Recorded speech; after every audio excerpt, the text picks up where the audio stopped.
बिस्मिल्लाहिर्रहमानिर्रहीम, अस्सलामु अलैकुम। नाजरीन, आप देख रहे हैं प्रोग्राम खबर क्या है और मैं हूं आपकी मेज़बान फरजाना सिद्दीक। आज के प्रोग्राम में हम लाए हैं 3 अहम खबरें जो मुल्क के मुख्तलिफ हिस्सों से ताल्लुक रखती हैं और आवाम के लिए भी बहुत अहम है। प्रोग्राम के पहले हिस्से में हम बात करेंगे बलूचिस्तान में वजीर आला की मुमकिना तब्दीली और पावर शेयरिंग फार्मूले के बारे में।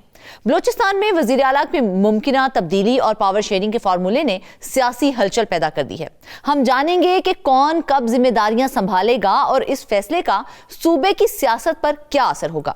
इस मौजू पर बात करने के लिए हमें ज्वाइन करेंगे ब्यूरो चीफ इस्लामाबाद तारिक अजीज, जबकि दूसरे हिस्से में नजर डालेंगे हम मुल्तान पर, जहां एक जाली वेबसाइट ने बेरोजगार नौजवानों को नौकरी का झांसा देकर लाखों रुपए हथिया लिए हैं। हम देखेंगे कि कैसे नौजवान इस जाल में फंसे और ये केस कहां तक पहुंचा है। मजीद तफसीलात शेयर करने के लिए हमें ज्वाइन करेंगी बिस्मा कदीर, जबकि प्रोग्राम के आखिर में हम बात करेंगे दीर कोहिस्तान और सवात में महकमा जंगलात में अरबों रुपए की बेकायदगियां सामने आई हैं। गैर कानूनी कटाई, करोड़ों रुपए की गाड़ियों की खरीदारी और चौकीदारों की गैर कानूनी भर्तियां महकमे की कमजोरियों को बेनकाब कर रही हैं। इस सारे मामले पर बात करने के लिए हमें ज्वाइन करेंगे ब्यूरो चीफ पेशावर मुमताज बंगश। तो नाज़रीन, बात करते हैं आज की पहली खबर के हवाले से। आपको बताएं कि बलूचिस्तान की सियासत में एक बार फिर पैदा होने वाली हलचल जो है वो क्या है। वजीर आला बलूचिस्तान की मुमकिना तब्दीली की बाज़गश्त, नून लीग और पीपल्स पार्टी के दरमियान पावर शेयरिंग फार्मूला और वो तफसीलात जो अब मंजरे आम पर आ रही हैं। क्या वजीर आला की तब्दीली वाकई तयशुदा फार्मूले का हिस्सा है? क्या नून लीग और पीपल्स पार्टी 3 साल पहले ही बलूचिस्तान की मुकम्मल पावर स्ट्रक्चर का फैसला कर चुके थे? और क्या गवर्नर बलूचिस्तान की तब्दीली भी इसी डील का हिस्सा है? आज इन्हीं सवालात का गहराई से जायजा लेंगे, क्योंकि बलूचिस्तान की सियासत का हर फैसला विफाक तक असर रखता है। नाज़रीन, हमें ज्वाइन किया है इस्लामाबाद तारिक अजीज ने। तारिक, सबसे पहले बुनियादी सवाल तो यही है, क्या वाकई ही वज़ीर आला बलूचिस्तान की तब्दीली पहले से तयशुदा पावर शेयरिंग फार्मूले का हिस्सा है? जी बिल्कुल, थैंक यू जी, आपने मुझे मौका दिया। ये जब हुकूमत साजी हुई थी 2024 के इलेक्शन के बाद, पाकिस्तान पीपल्स पार्टी और मुस्लिम लीग नून के दरमियान जो चीज़ें तय हुई थी, जिसके मुताबिक आइनी ओहदे उन्होंने लेने थे और सूबे में हुकूमती बलूचिस्तान में चूँकि नंबर ऑफ गेम इक्वल था, बल्कि मुस्लिम लीग नून का शायद एक और वोट ज़्यादा, इसके बावजूद वहाँ पीपल्स पार्टी की हुकूमत बनाने दी गई थी। उस वक्त ये तय हुआ था कि 2.5 साल के बाद मुस्लिम लीग नून बलूचिस्तान में तब्दीली लेके आएंगे।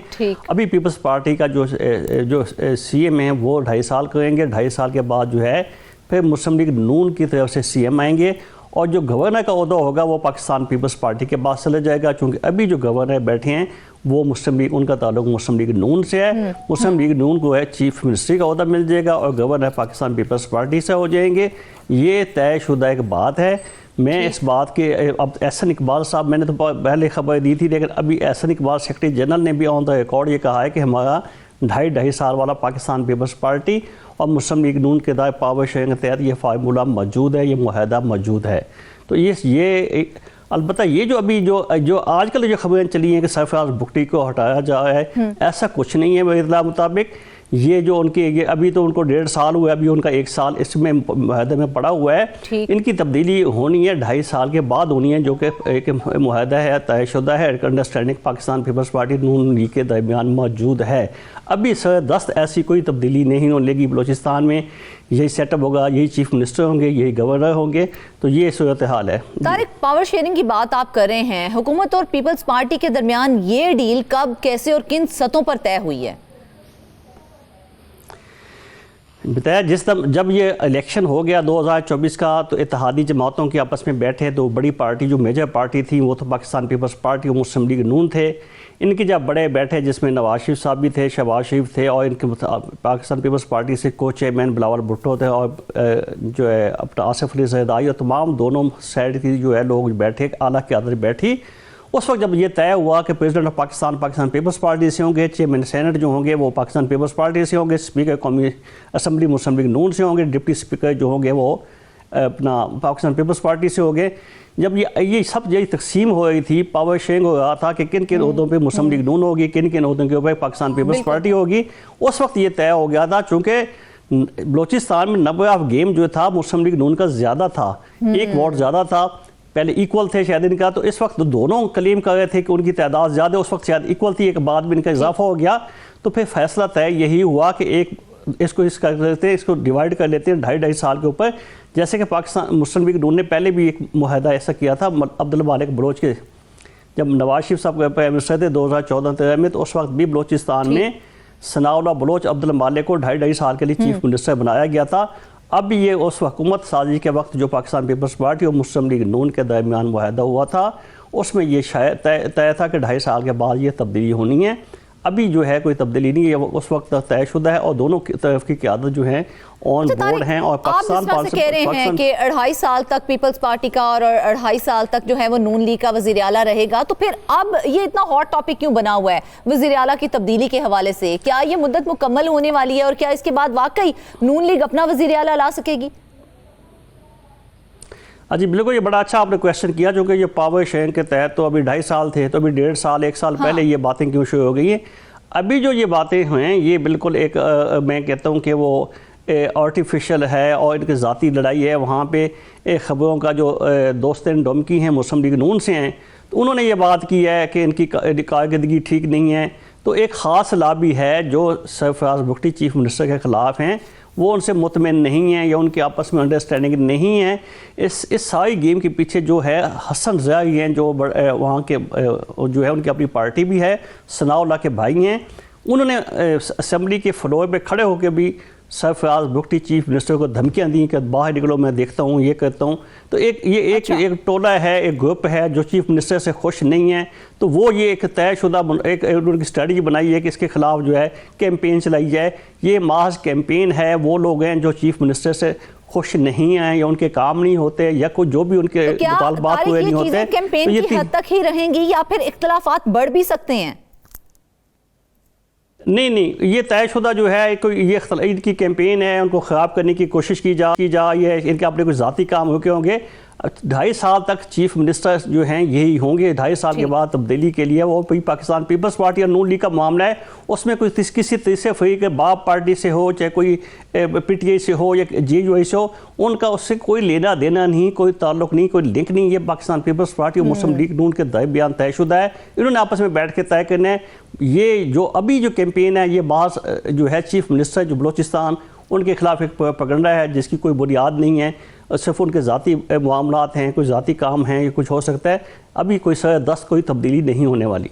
लेकिन तारिक, क्या बलोचिस्तान में ये जो तब्दीली है ये पॉलिटिकल स्टेबिलिटी लेके आएगी या फिर हम देखेंगे कि नई कशमकश भी जन्म ले सकती है इस तब्दीली के बाद?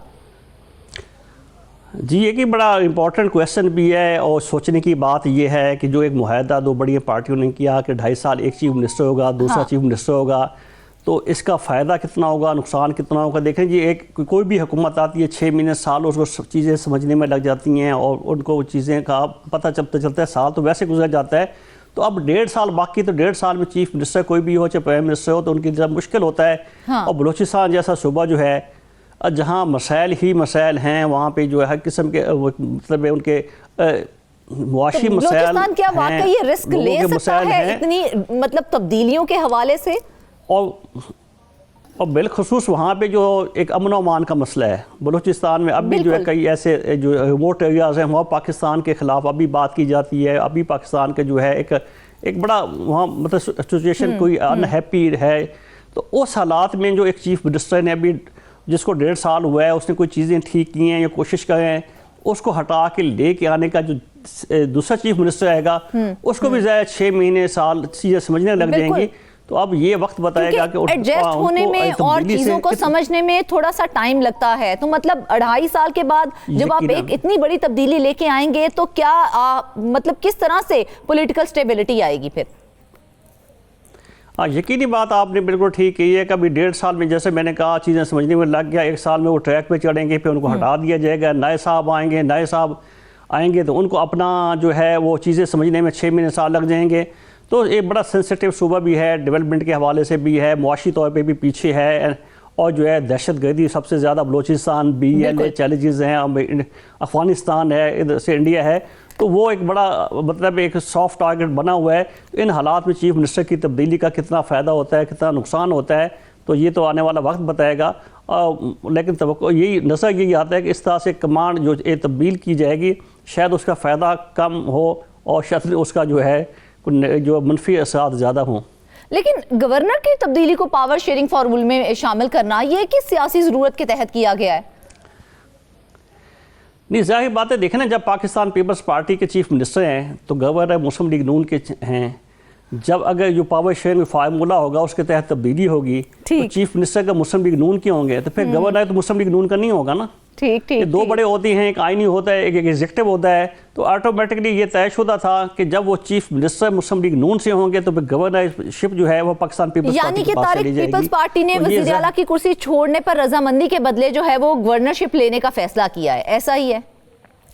जी बिल्कुल ऐसा ही है और ये तयशुदा है और दोनों बड़ी पार्टियां ऑन बोर्ड हैं, इन सबको पता है। डिप्टी प्राइम मिनिस्टर जो है उन्होंने भी एक दफ़ा ये बात की थी, डिप्टी सेक्रेटरी जनरल ने भी मुस्लिम लीग नून के असर इकबाल ने भी बात की है। एक बात है कि अभी आपने देखा होगा पाकिस्तान पीपल्स पार्टी की तरफ से ऐसा कोई बयान आया नहीं है, ना उन्होंने इस मुआहदे की कोई तस्दीक की है, ना उन्होंने तहदीद की है। उन्होंने ये नहीं कहा कि ऐसा कोई मुआहदा नहीं है, ना ये कहा कि ऐसा मुआहदा है। ये भी खामोशी जो है, ये भी एक सवाल है कि पाकिस्तान पीपल्स पार्टी ने इसके ऊपर कोई कमेंट नहीं किया कि हम हमारा ये मुआहदा था, अंडरस्टैंडिंग मौजूद थी, हम ये पावर ये चेंज करेंगे उधर। उनकी तरफ से कोई किसी किस्म का बयान नहीं आया। उनकी तरफ से बयान तो नहीं आया, लेकिन आपने जिस तरह से हमें बताया कि एक मखसूस लॉबी है जो ये सारा का सारा जो है वो मामला उठा रही है कि वज़ीर आला बलोचिस्तान जो है वो तब्दील होने जा रहे हैं। हालांकि अभी तो मुआहदे के तहत अभी तो 1.5 साल का टाइम भी बीच में पड़ा हुआ है।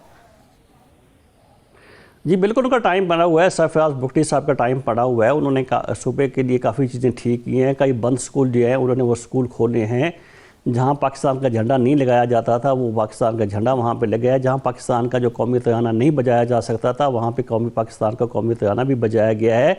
तो एस्टेब्लिशमेंट की भी उनको मुकम्मल हमायत हासिल है। वहाँ पे पाक फ़ौज भी जो मौजूद है, उन्होंने पाक फ़ौज के दस्तों ने, वहाँ सिक्योरिटी फोर्सेस ने, बाकी जो हैं जो उन्होंने भी जाके अफ़गानिस्तान अपना बलूचिस्तान में वहाँ जाके अमन कायम किया। उनकी बड़ी कोशिशें की, बड़ी कुर्बानियाँ पाक फ़ौज ने दी।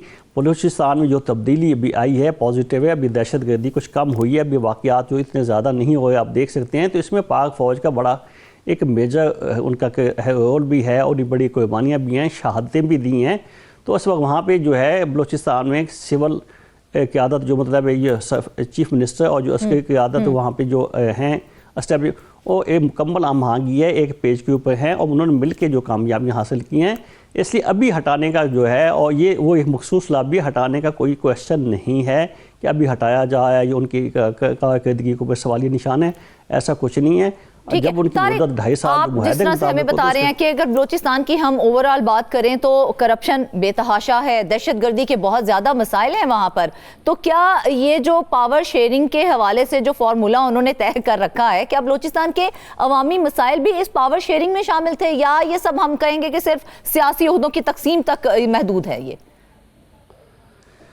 ये सियासी ओहदों की तकसीम है, जैसे कि इसका अवाम से कोई ताल्लुक़ नहीं है। मुझे ये बताएं कि ये चीफ मिनिस्टर हो या कोई मुस्लिम लीग नून से हो, अवाम के मसाइल हल होंगे तो तब जाके बात बनेगी ना, उससे तो अवाम को कोई लेना देना नहीं। तो फिर क्या फ़ायदा है ऐसे पावर शेयरिंग फार्मूले का? फिर क्या फ़ायदा? फिर कोई भी हो, फ़र्क क्या पड़ता है? बलूचिस्तान को क्या फ़र्क पड़ेगा? लेकिन हमें हुस्न ज़न भी रखना चाहिए, मस्बत सोचना चाहिए कि नेक्स्ट चीफ मिनिस्टर आएंगे तो इनसे ज़्यादा अच्छा काम करेंगे और मुमकिन लोगों के मसाइल हल हो। जैसे मैंने कहा कि ये तारिक हम सिर्फ उम्मीद कर सकते हैं, बुगटी साहब नो डाउट बहुत अच्छा काम कर रहे हैं, लेकिन मसला फिर वही है कि क्या आने वाले दिनों में जो नया वज़ीर आला बनेगा क्या वो बलूचिस्तान के वो तमाम मसाइल हल कर पाएगा? अगर क्योंकि बुगटी साहब तो शायद समझ चुके हैं तमाम चीज़ों को। जी उनके समझ भी चुके हैं। उन्होंने चीज़ों पे जो है उसको काबू भी किया है, कंट्रोल भी किया है। मैंने जैसे बताया दहशत गर्दी के ऊपर किया है, स्कूल खोले हैं और जो नो गो एरियाज बन चुके थे वहाँ भी आना है। ये पाक फ़ौज की और सरफराज बुगटी चीफ मिनिस्टर की मुश्तरका कोशिश हैं, हालात वहाँ बेहतर हुए हैं।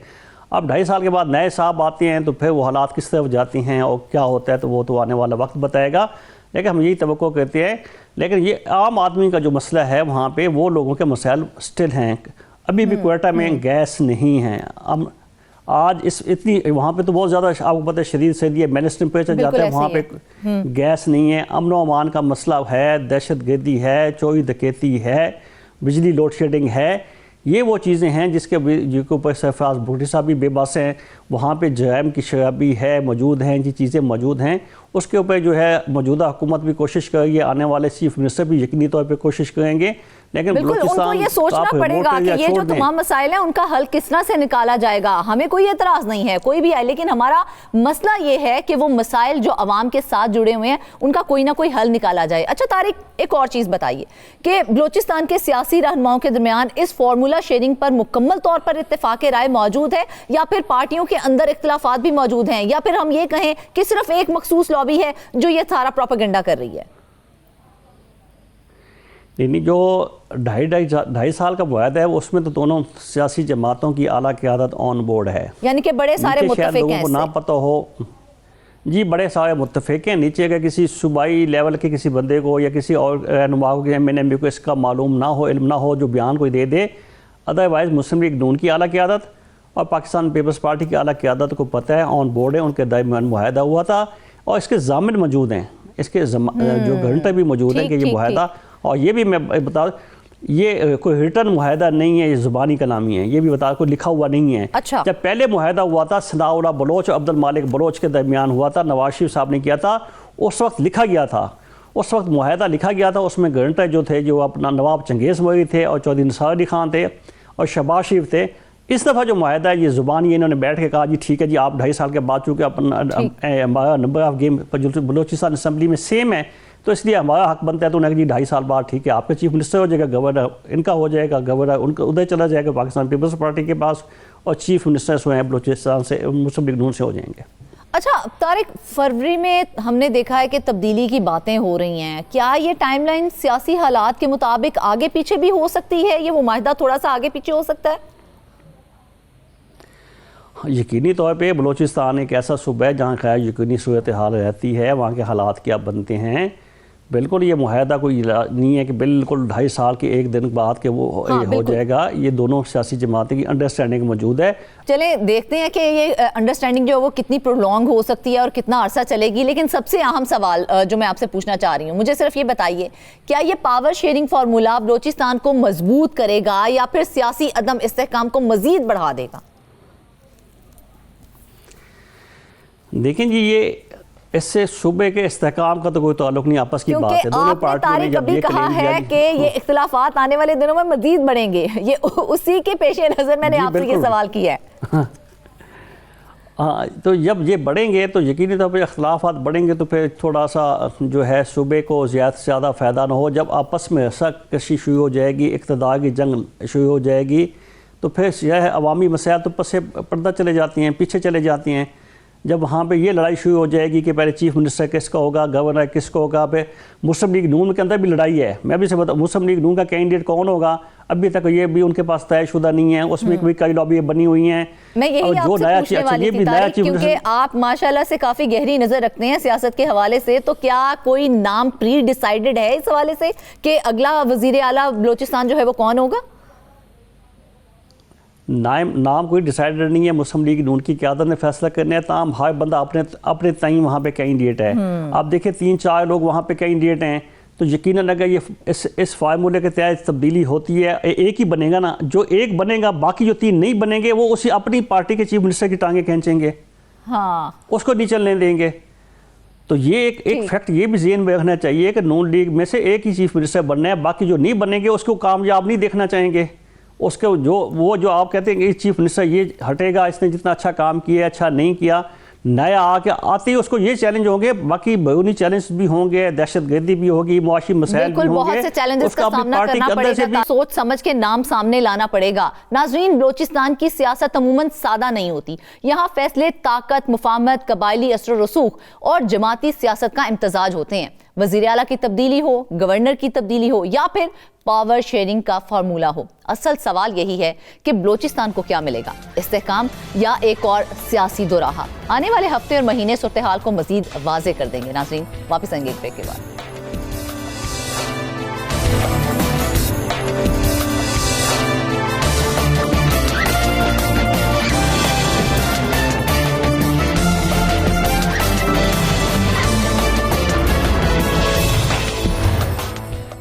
वेलकम बैक नाज़रीन। प्रोग्राम के इस हिस्से में हम बात करेंगे एक ऐसे संगीन फ्रॉड की जिसने मुल्तान समेत मुख्तलिफ इजला के बेरोजगार नौजवानों को शदीद नुकसान पहुंचाया है।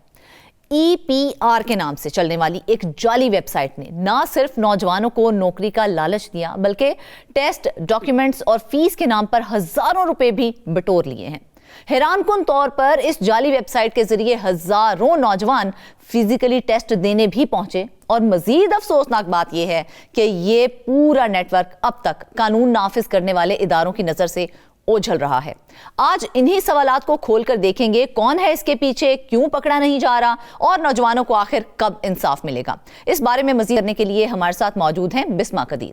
बिस्मा, मेरा सबसे पहला सवाल आपसे ये है कि ये जाली वेबसाइट जो है EPR, ये किसने बनाई और कैसे इतने एतमाद के साथ नौजवानों को धोखा दिया गया है?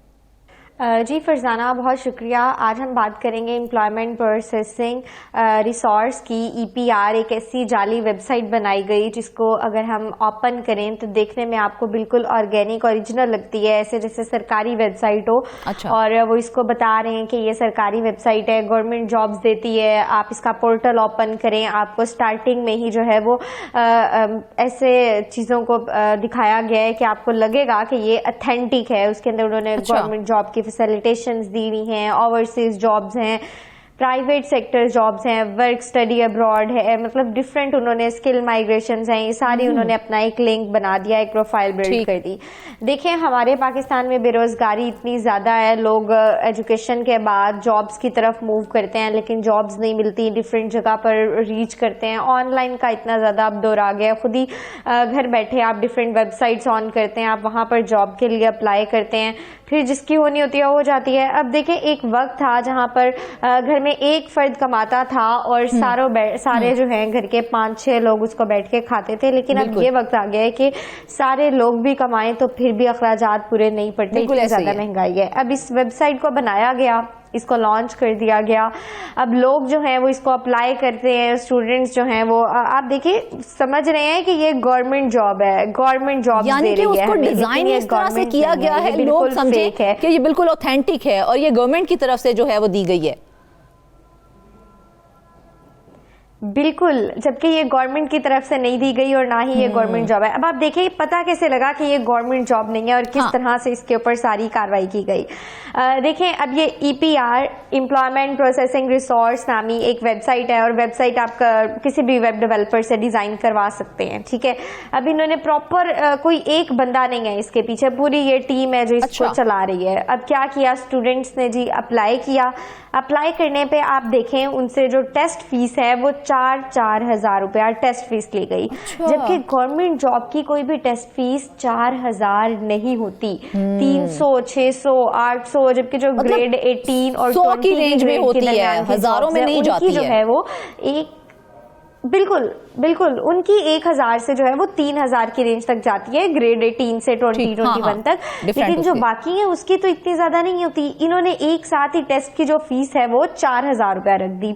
अब स्टूडेंट्स ने जी अप्लाई किया, प्रॉपर सिस्टम बनाया गया है, फिर इसके बाद इन्होंने अपने सेक्टर्स देखे, डिफरेंट इंस्टीट्यूशंस देखे कहाँ पर ये अपना टेस्ट कंडक्ट करवा सकते हैं। मुल्तान की बात की जाए तो मुल्तान के बहुत सारे निजी कॉलेजेस में इन्होंने टेस्ट लिए गए, स्टूडेंट्स को बाकायदा मैसेज किया है SMS का कि आप ये जो नौकरी का झांसा देकर ये जो फीस लेने का सिलसिला था ये कब शुरू हुआ था और क्या हुकाम को कोई पेशगी इत्तला वगैरह थी इस हवाले से? कई माह से ये सिलसिला जारी है, कई माह से ये हो रहा है, लेकिन अभी तक इसके ऊपर कोई कार्रवाई नहीं की गई। और पता ही है अब चला है, अब मजीद कार्रवाई भी की जाएगी क्योंकि इन्होंने अपनी डॉक्यूमेंटेशन की जो लास्ट डेट है वो 5 नवंबर रखी है। देखिए अब क्या माजरा हुआ, स्टूडेंट्स ने अप्लाई किया, ठीक है, उनको जी अलॉट कर दिया गया, उनका टेस्ट सेंटर अलॉट कर दिया गया, रोल नंबर, इवन इन्होंने बैचेस बना दिया। अब वो 15-15, 20-20 या 25-25 बच्चों के इन्होंने बैच बना दिए हैं और उसके अंदर जो हमारे कॉलेजेस हैं वहां पर जाकर इन्होंने टेस्ट को कंडक्ट करवाया। अब बच्चों ने टेस्ट दिया, अब देखें आप 10 बच्चे हैं या 5 बच्चे हैं, उनमें से 3 ने कहा कि कैसे दे दिया, क्योंकि कॉलेज इंतजामिया को इससे बताना पड़ता है। बिस्मा, एक प्राइवेट कॉलेज में टेस्ट लेने की इजाजत किसने दे दी? क्या इंतजामिया भी इससे लाइल थी या फिर हम ये कहें कि वो इन्वॉल्व थी इसमें? ये बहुत बड़ा और बहुत अहम सवाल है। अब जब तफ्तीश की जाएगी, इन्वेस्टिगेशन होगी, तो मालूम होगा कि क्या कॉलेज इंतजामिया, स्कूल इंतजामिया भी इस सब में इन्वॉल्व थी, क्या उन्होंने भी इनसे पैसे लिए हैं, या सिर्फ स्कूल इंतजामिया को ये कोई हॉल किराए पे लेकर उनसे काम करवाया गया। तो अब प्रॉपर इन्वेस्टिगेशन होगी, तो ऑब्वियसली ये जितने भी निजी कॉलेजेस जहाँ पर ये टेस्ट कंडक्ट कराए गए हैं उनका भी पता लगवाया जाएगा कि क्या प्रोसेस है और किस तरह से उनको बताया गया है, क्या उनको मालूम है या फिर पर्दापोशी की जा रही है। अच्छा बिस्मा, मुझे ये बताएं कि ये जो हजारों नौजवानों ने वहां फिजिकली टेस्ट दिया है, उसमें हिस्सा लिया है, इतने बड़े फ्रॉड का इतने अरसे तक पकड़ा ना जाना ये कैसे मुमकिन है और किसी को पता भी नहीं चला और वो अपना काम किए ही चले जा रहे हैं? देखिए, इसका पता कैसे चला है कि ये स्कैम है या ये फ्रॉड है। जब बच्चों ने इम्तिहान दिया और उनको मालूम हुआ, जब उन्होंने कहा कि हमारा टेस्ट अच्छा नहीं हुआ लेकिन पास सब बच्चे हो गए हैं, अब सब स्टूडेंट्स को जो है वो इन्होंने मैसेज कर दिया कि आपने जो है वो अपने ये डॉक्यूमेंट्स जमा करवाने हैं। और डॉक्यूमेंट्स की बारी पे देखें, डॉक्यूमेंटेशन के मरहले में कहते हैं कि आपने हमें 4-4 हज़ार रुपये अपने डॉक्यूमेंट्स के साथ मजीद जमा करवाना है, यानी टेस्ट फीस अलग से वसूल की गई 3,000, 4,000 पर टेस्ट फीस ली गई, फिर उसके बाद 3,000 जो है वो डॉक्यूमेंट्स की जब सबमिट करवाने हैं उस टाइम में भी उनसे 3,000 रुपया लिया गया। फिर स्टूडेंट्स ने ये सवाल भी बच्चों को या स्टूडेंट्स को मतलब ये ख्याल नहीं आया कि बार बार हमसे पैसे मांगे जा रहे हैं, तो गवर्नमेंट की तो कोई भी वेबसाइट इस तरह से पैसों की डिमांड नहीं करती है। बिल्कुल, यहाँ पर हर मरहले पर पैसे मांगे जा रहे हैं। इसका मतलब ये है तो वो अभी आपने जो 3,000 का जिक्र किया वो क्यों मांगे गए थे? वो पैसे बनाना है। वो क्यों मांगे गए थे? वो 3,000 रुपए क्यों मांगे गए थे? असल मकसद क्या था? पैसा था या फिर नियत कुछ और थी? जी फरजाना, असल मकसद तो पैसा है, पैसा बनाना, हर स्टेप पर पैसे, टेस्ट के बारे में पैसे, फिर जब डॉक्यूमेंट्स का मरहला आया फिर पैसे, यानी हर स्टेप पर पैसे पैसे पैसे पैसे बना रहे हैं। आजकल तो लोग अच्छे खासे समझदार हो गए हैं, फिर लोगों को ये अक्ल क्यों नहीं आई भाई हमसे जो पैसे मांग रहे हैं ये क्यों मांगे जा रहे हैं? फरजाना, यही तो अलमिया है हमारा कि हम लोग देखकर पूरी इन्वेस्टिगेशन किए बगैर सारी चीजें कर देते हैं। हम पढ़े लिखे एमफिल एजुकेटेड लोग जो हैं वो अच्छे रह जाते हैं, उनको समझ नहीं आता कि ये वेबसाइट जो है वो रियल है या नहीं है। देखिए, सरकारी नौकरी में टेस्ट फीस हमेशा कम होती है, उसके बाद डॉक्यूमेंटेशन के मरहले पे वो आपसे पैसे नहीं मांगते, लेकिन यहाँ पर ये पैसे आपसे मांग रहे हैं। इसके अलावा ये वाली जो वेबसाइट है, इन्होंने ऑर्गेनाइज इस तरह से फॉर्मेट बना दिया है कि जब आप उसको ओपन करते हैं तो आपको देखने में लगता है कि ये बहुत रियल वेबसाइट है। उन्होंने प्रॉपर अपना उसको गवर्नमेंट की तरह एक साइट पर लोगो बना दिया है, अपनी उन्होंने डिस्क्रिप्शन इस तरह से, यानी डिजाइन इस तरह से कर दिया गया है कि अप्लाई करने वाले को लगता है कि वो किसी अच्छी जगह पर अप्लाई कर रहा है और उसको नौकरी दी जाएगी। और यहाँ पर नौकरी भी नहीं दी जा रही, ये बेसिकली नेटवर्क मार्केटिंग है। हम देखें तो गुज़िश्ता सालों में ऐसे बहुत ज्यादा केसेस आए जिसके ऊपर NCCIA ने नोटिस भी लिया, उनके खिलाफ कार्रवाई भी की गई। वो क्या थे, असाइनमेंट राइटिंग की बेस पर डिफरेंट ऐसी वेबसाइट्स थी, बड़े बड़े ग्रुप्स थे जिनको पकड़ा गया। एंड में क्या करते हैं, पैसे बनाते हैं और फिर भाग जाते हैं। अब ये गिरोह भी इस वक्त गायब है, अभी तक इनका कोई मिला नहीं है। इनके जो नंबर्स इन्होंने दिया है वो अकाउंट नंबर्स जो हैं वो रियल नहीं है। अकाउंट नंबर्स देखें, जब आप गवर्नमेंट सेक्टर में कहीं पर भी अप्लाई करते हैं ना, आप फीस के लिए अप्लाई करें, आप जॉब के लिए अप्लाई करें, आप टेस्ट के लिए अप्लाई करें, तो वो जो आपको वाउचर देते हैं वो आपको बैंक में जाके पे करना पड़ता है, उसकी आपको वो कॉपी देते हैं। पूरा एक प्रोसेस होता है। इन्होंने जो अकाउंट्स दिए हैं, अपने इजी पैसा अकाउंट दिया है, बैंक अकाउंट्स दिए हैं, वो सारे इनके पर्सनल आईडीज हैं, यानी इन्होंने जो स्टूडेंट से पेमेंट ली गई है वो अपने अकाउंट्स के अंदर ट्रांसफर करवाई गई है। अच्छा बिस्मा, एक आखिरी सवाल का शॉर्ट आंसर मुझे दे दीजिए। तो वो NCCIA में कंप्लेंट करें। क्या नौजवानों के पैसे वापस दिलवाने का कोई इम्कान मौजूद है या नहीं है? उम्मीद की जा सकती है, क्योंकि अभी कार्रवाई की जाएगी और अगर कोई ग्रुप या गैंग इसमें इन्वॉल्व हुआ, निजी कॉलेज की इंतजामिया इन्वॉल्व हुई, स्टूडेंट्स के पास ट्रांजैक्शंस की रसीदें मौजूद हैं, जब कार्रवाई की जाएगी, मास्टरमाइंड पकड़ा जाएगा, तो उम्मीद की जा सकती है कि या तो स्टूडेंट्स को उनके पैसे वापस मिल जाएंगे या फिर उनके ऊपर जो है वो जुर्माना आए। बिल्कुल ऐसा ही है बिस्मा, हम सिर्फ उम्मीद ही कर सकते हैं, लेकिन से अहम यह है कि मजीद नौजवानों को इस फ्रॉड से कैसे बचाया जाए। हुकूमत और इदारों की फौरी जिम्मेदारियां गाड़ियां आखिर क्या बनती हैं। नाजरीन, बेरोजगार नौजवान पहले ही महंगाई और बेरोजगारी से परेशान हैं और ऐसे में जाली वेबसाइट्स, जाली टेस्ट और फ्रॉडिये ग्रोह उनके ख्वाबों से खेलते हैं। असल सवाल यही है कि आखिर कब तक मासूम लोग धोखे का शिकार होते रहेंगे और इदारे उन ग्रोहों तक नहीं पहुंच पाएंगे। हम इस मामले पर नजर रखेंगे। उम्मीद है कि मुतल्लिका इदारे फौरी कार्रवाई करेंगे ताकि मजीद नौजवान इस जाल में ना फंसे। नाज़रीन, वापस आएंगे ब्रेक के बाद।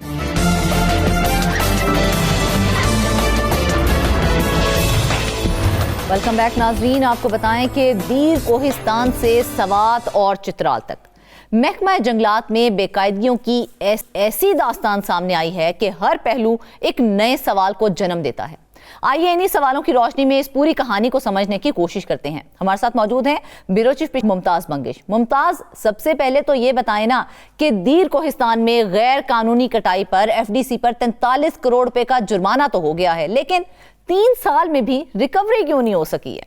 शुक्रिया फरजाना। ये असल में दीर कोहिस्तान का जो इलाका है, यहाँ पे जंगलात काफ़ी अच्छे जंगलात हैं और कहा यह जा रहा है कि ये जो कंस्ट्रक्शन के मटेरियल हैं इसमें ये ज़्यादातर इस्तेमाल होते हैं। और ये जंगलात जो थे ये काटे गए थे। महकमा जंगलात ने बाद में जब इसकी निशानदेही की गई तो फॉरेस्ट डेवलपमेंट कॉरपोरेशन जो है उस पे तकरीबन 43 करोड़ का जुर्माना आयद किया गया। ये अब से कोई 2 साल पहले की बात है और ये जुर्माना आयद तो कर लिया गया, लेकिन कवायद के तहत अब ये वहाँ के जो डिस्ट्रिक्ट डिविजनल फॉरेस्ट ऑफिसर हैं ये उसकी जिम्मेदारी बनती थी कि 43 करोड़ की रिकवरी करते, लेकिन वो ये रिकवरी करने में नाकाम रहा और बार बार उसको ये कहा जाता रहा कि वो रिकवरी कर ले, लेकिन अब तक इतना अर्सा गुजरने के बावजूद ये जो 43 करोड़ की रिकवरी है ये नहीं हो सके। ये मामूली रकम नहीं है।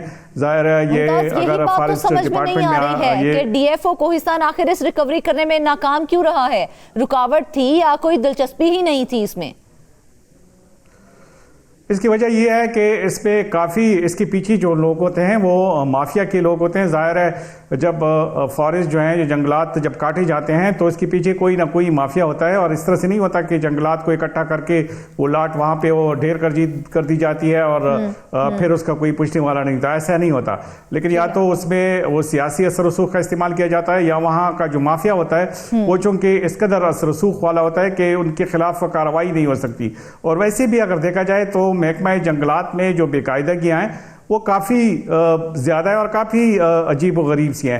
मिसाल के तौर पे कुछ अर्सा पहले जब बिलियन ट्री सुनामी का प्रोजेक्ट शुरू हो रहा था तो वो प्रोजेक्ट जारी था। जब शुरू हो गया तो उसके बाद उस प्रोजेक्ट के लिए तकरीबन 17 करोड़ 54 लाख रुपए की गाड़ियाँ खरीदी गई।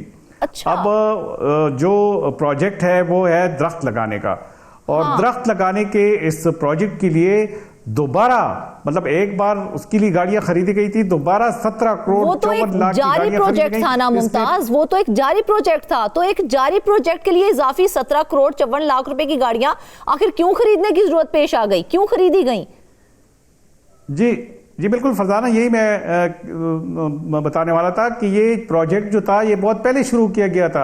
इवन जब पीटीआई की पहली गवर्नमेंट थी उसके बाद और फिर जब महमूद खान की हुकूमत थी तो उस वक्त इसको मतलब ठीक ठाक तरीके से शुरू किया गया था और ये प्रोजेक्ट भी उतना ही पुराना था। तो उस वक्त इस प्रोजेक्ट के लिए तकरीबन कोई 50 करोड़ रुपए की गाड़ियां खरीदी गई थी और ये गाड़ियां जो थी ये डिविजनल फॉरेस्ट ऑफिसर और जो डिस्ट्रिक्ट फॉरेस्ट ऑफिसर हैं उनको दी गई थी। लेकिन इसके बावजूद 15 डबल केबन गाड़ियां जिसकी टैक्स समेत तकरीबन 16 करोड़ रुपए फी गाड़ी की कीमत बताई जाती है वो खरीदी गई। इसके अलावा कोई 36 मोटरसाइकिलें फील्ड स्टाफ के लिए 82 लाख रुपए की खरीदी गई। और जब उनसे ये पूछा गया कि पहले तो जो प्रोजेक्ट शुरू था उसके लिए ऑलरेडी 50 करोड़ की गाड़ियां खरीदी गई हैं, उसमें कोई ऐसा कोई इतना वक्त भी नहीं गुजरा कि वो गाड़ियां जो है वो चलाने के काबिल ना हो या उनको कहीं पहुंचाई नहीं गई। वो गाड़ियां किधर हैं? ये तो मुमताज शदीद हैरानी वाली बात है ना कि पहले 50 करोड़ की गाड़ियां खरीदी गई थी तो फिर मजीद 15 डबल कैबन क्यों खरीदी गई? ये तो बहुत बड़ा सवाल यहाँ पर उठता है। और जो पहले खरीदी गई गाड़ियां थी वो कहाँ गई और जो नहीं खरीदी वो कहाँ गई?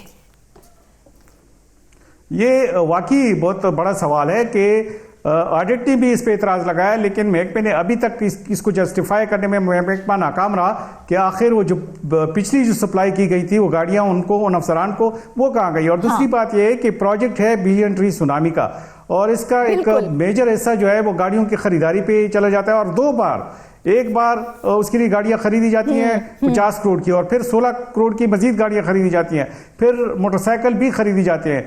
तो ये एक ऐसा सवाल है कि जो हर किसी के जहन में उभरता है। और मजे की बात यह है कि अब तक महकमा ये भी नहीं बता सका कि जो पहले 50 करोड़ की जो गाड़ियां खरीदी गई थी वो कहाँ है। जब दोबारा उसको डबल केबल गाड़ियां डी फोर्स को दी गई तो इसका मतलब यह है कि पिछली वाली गाड़ियां उनके पास मौजूद नहीं थी। अगर उनके पास मौजूद नहीं, किसी और के पास मौजूद है, तो ये महकमे की जिम्मेदारी है कि उसकी निशानदेही करे कि वो फलां शख्स को दी गई है, या उनसे ये गाड़ियां मांगी गई हैं, या पॉलिटिकल बेसिस पे ये गाड़ियां दी गई हैं। जो भी सूरत हाल है, या उनके पास गाड़ियां खराब है, तो जो भी सूरत हाल है, और भी अजीब बात है ना, ये तो अजब तन की गजब दास्तान हमें आप सुना रहे हैं। 50 करोड़ वाली जो गाड़ियां खरीदी गई थी वो इस वक्त कहाँ है किसी को कुछ मालूम नहीं, लेकिन उसका कोई रिकॉर्ड तो मौजूद होना चाहिए। क्या रिकॉर्ड भी मौजूद नहीं है? रिकॉर्ड यहां तक तो मौजूद है कि वो गाड़ियां खरीदी गई, बाकायदा तौर पे सरकारी खजाने से उसकी पेमेंट की गई, लेकिन अब उन गाड़ियों के बाद जब मजीद 15 डबल केबल गाड़ियों की ज़रूरत पड़ती है, तो ये वाकई एक ऐसा सवाल जन्म देता है इससे कि जो जवाब देना ज़रूरी है और फौरी तौर पर उसका जवाब देना ज़रूरी है। लेकिन जब ऑडिट वालों ने इनसे ये पूछगछ की तो हर बार यही कहा जाता है कि इसके बारे में तफसीली रिपोर्ट जो है वो जो कमेटी है उसको पेश की जाएगी, लेकिन ताहाल इतना अर्सा गुजरने के बावजूद ये रिपोर्ट न मंजर आम पे आई और न ऑडिट वालों को ये रिपोर्ट पेश की गई। तो इसका मतलब यह है कि ये गाड़ियां कहीं ना कहीं तो मौजूद है, लेकिन कम से कम डी फोर्स के पास नहीं है, क्योंकि अगर डी फोर्स के पास मौजूद होती तो 15 मजीद गाड़ियों की फराहमी का कोई सवाल पैदा नहीं हो रहा था। अब डिपार्टमेंट को ये कैसे हो सकता है कि ये पता ही ना हो कि ये गाड़ियां कहाँ हैं, लेकिन कुछ ना कुछ है जिसको छुपाया जा रहा है।